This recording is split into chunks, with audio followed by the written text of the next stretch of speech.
interview segment on the show this morning, right here on Sportssquare. Bravo, Romeo, India, Lima, Alpha. Crowd are on their feet. BRILA, Brila. www.brila.net, where everything sports meets, including your radio.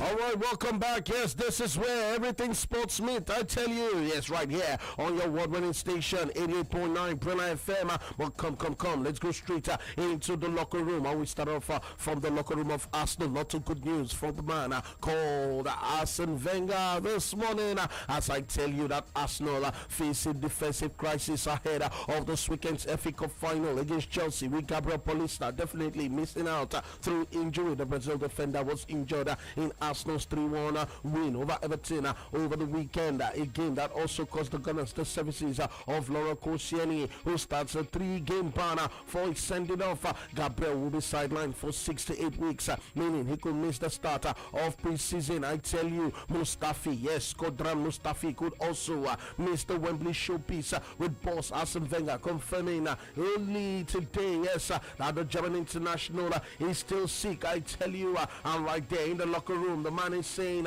how can we cope with this defensive crisis? How can we cope? But quickly come, ladies and gentlemen, still in the locker room of Arsenal, the man, despite the defensive crisis, he remains confident. Alexis Sanchez, the Chilean, will be past fit to face Chelsea in the FA Cup final. Although Gabriel is out and Mustafi remains in doubt, Arsenal will lock horns with Chelsea at Wembley, and they are hopeful. He remains hopeful inside the locker room of Arsenal that Sanchez will come through fitness tests on a hamstring problem in order to play against Antonio Conte's men. Oh my word, I tell you, yes, the man is sweating on the fitness of the man you want to say, talking about Alexis, the son of Sanchez. Well, quickly, ladies and gentlemen, no time to waste at all. It's all about giving you big, hot and juicy stories right here on your award-winning station, 88.9 Brilla FM. The elders will always tell you, yes, that when a young man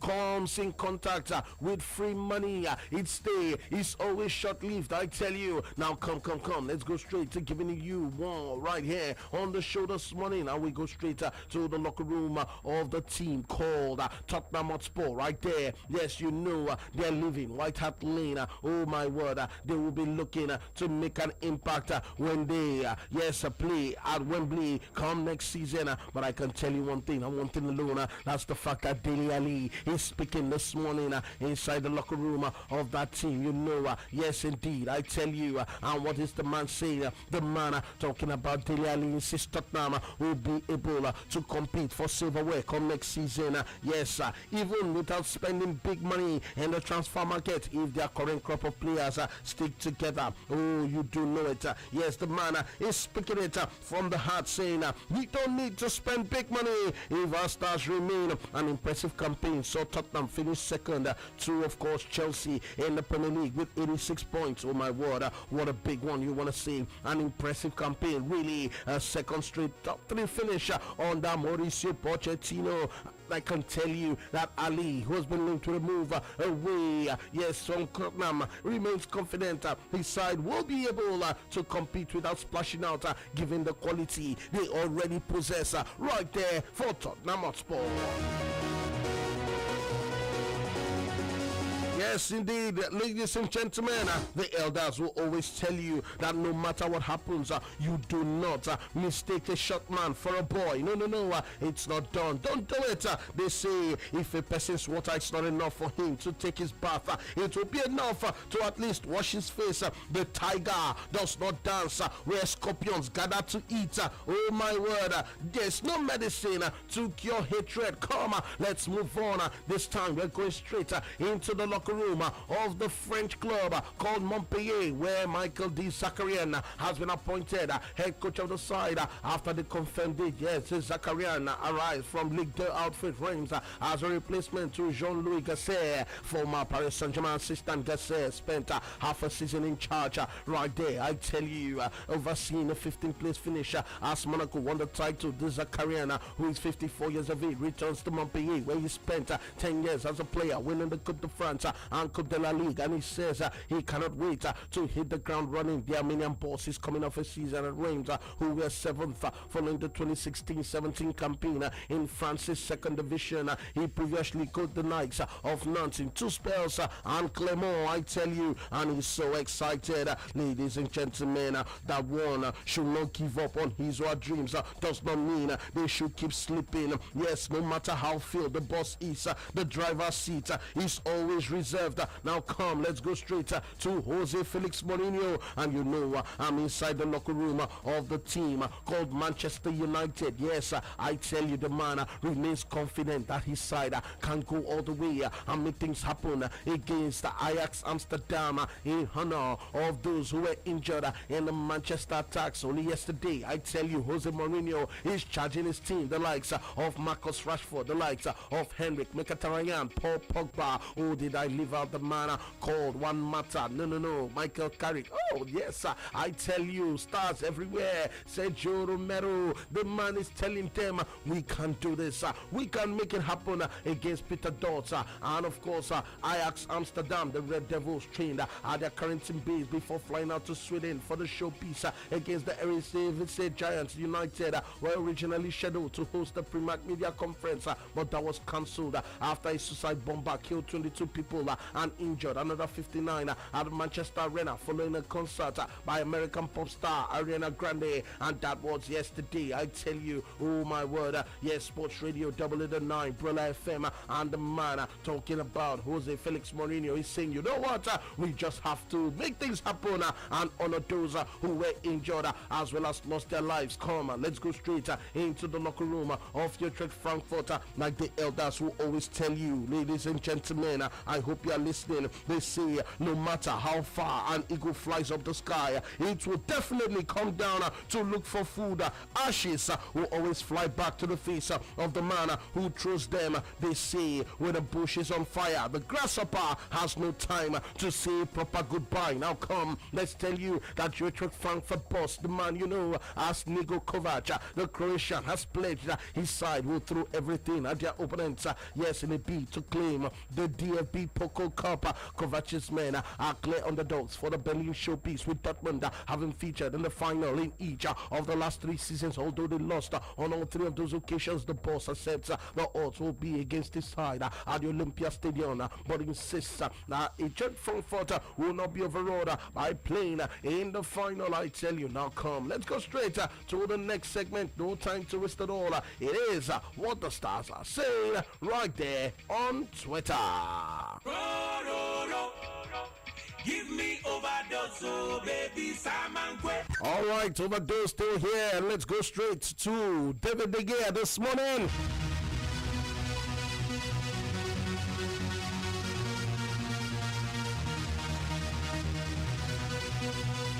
@D_De Gea is Twitter handle, and the man says, much rage, much pain.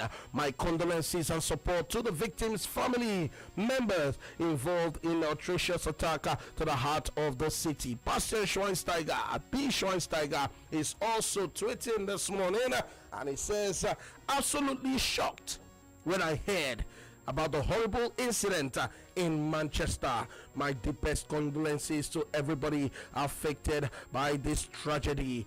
David Silva at 21 LVA says, can't believe what's happening to this world. My thoughts are with all those who have been affected by the tragedy. Hashtag we stand together. Edwin van der Sar says, official at Europa League. Yes, dinner with finalists in Stockholm. Great catching up with the boss, but didn't agree on the score. And there's a picture of former Manchester United goalkeeper with the former Man United coach Sir Alexander Chapman Ferguson. All smiles right there. Gary Lineker also on Twitter. Gary Lineker says to target children at a concert is beyond comprehension, beyond lunacy, beyond evil. Heart goes out to all those who've lost loved ones. Yes, talking about Gary Lineker. Alexander Iwobi says thoughts and prayers going out to everyone affected. Hashtag Manchester. Roberto Soldado, of course, a former Tottenham player, says I'm so sad for the terrible attack in Manchester. All my support for the victims and their families. My heart is with the British people. All right then, let's go straight to the interview segment. This wonderful morning right here on Sports Radio 88.9 Umbrella FM. Yes, indeed, I tell you, it's all about making sure that we give it to you just the way you love. What about more coming? Tony Cruz, right there on Twitter says it's hard to accept that you can't even go to a concert today without being worried. Yes, talking about Tony Cruz right there. What a world we live in. Hashtag Manchester. Chicharito Hernandez says, my heart goes out to Manchester. I can't believe what happened. Such a lovely city with beautiful people. My home for so many years. Stay strong. Right about now, we have on the line the man who is the CEO of the Bet Niger NNL League. And it is a pleasure to welcome to the microphone this morning Bukola Olokpade. Yes, nickname Ozogola. How you doing this morning? Good morning, my brother. Good morning, listeners. Yes, I'm wonderful. How you doing? We're doing good, and you? I'm fine, thank you. And of course, I remember only a week ago, there was the partnership involving the NNL and of course Bet Niger in the NNL. And of course, it was known as the Bet Niger NNL. But then, looking at the league so far, 1 week on from that deal, and looking at what you've seen in the league, how would you really sum it up, talking about in terms of quality and your assessment? Well, the starting point for us was give value to the league. And to that end, I think the unveiling last week justified our efforts. We have a league that has value now. We have a league that has opened doors for new sponsors to come on board, and we have seen the signs that appear days ahead of the league. In terms of the quality of play, I think the quality has always been there, but never been showcased to the public. So now that we have eyeballs through NTA and the impending agreement coming up with Star Times, we are very optimistic that the quality of play can only but improve the more. Officiating, which has always been the pain of that league, has now become evenly spread and fairly utilized by our referees. And that's why you see week in, week out, a lot of away draws and a lot of away victories. So, yeah, we're encouraged with the quality.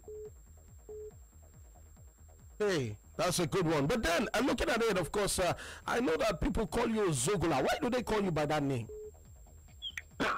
Samson Zogola was the greatest striker at the time in Nigeria, scoring a lot of goals with his head. Okay. And when I was playing for Baptist West High School at Kuta, I was scoring goals with my head. And somebody else came from the crowd with Zogola, and it became a permanent name.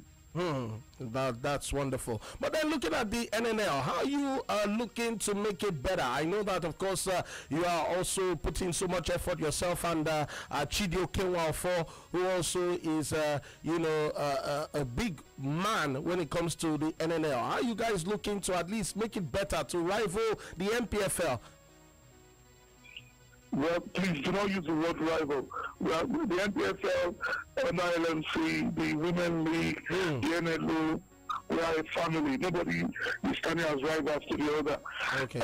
We, however, are very lucky at the NNL because of the caliber of men who are the administrators administering the league. People like Chidi Okewa that you mentioned, this is a quintessential sports administrator, ubiquitous in nature, known everywhere for the fantastic work he's done in in the last close to 40 years in football. And so we're lucky to have him as a chairman. He's prophetic and proverbial leadership. He's scoring everybody towards working for a league that will make everybody proud, irrespective of the league that you belong to within the football family. And you look at the board, and you look at the CEO himself, people like Lawrence Katkem. This is a man that I believe the NFF needs to utilize even at the international level. Very organized, very apt in putting things together. So for me, my job as CEO is made very easy because of the caliber of leadership that we have in the league. And we, like I said earlier, we can only but continue to increase the value of this league. Increase the value, which brings me to my next question. I know that, of course, when it comes to officiating, there are so many areas to improve on, and of course, in terms of the coverage also of the NNL. I know that you're the CEO. In terms of officiating, how are you looking to make it better? I mean, is there any kind of? But I've answered that question. You're only repeating the question that we given. I'd already said to you. Okay. The quantum of improvement amongst our officials is unbelievable, and that is why we see a lot of away victories and a lot of away jobs, which was the pain in this league. Today, people can confidently go away and believe that they put in their best, they can secure victory because the officiating has been magnificent. But the officiating has not been magnificent in isolation. It is because the board, under the leadership of Chidi, has put in place an integrity system where integrity officers visit centers to tell the referees, my only job here is to say that fair play is adhered to, and it is working very well for us. All right, on that note, I want to say a big thank you to you, the CEO of the NNL, and it has been a pleasure having you on Sportssquare. Thank you very much. Cheers. All right, then. Sports Radio 88.9 Brilla FM. Yes, indeed. That's how we call it to wrap right here on your award-winning station, your home of the fans, Sports Radio 88.9 Brilla FM. Yes, I tell you, the elders always tell you that he who carries firewood infested with termites is only extending an invitation to the lizard. The elder has left the square this morning.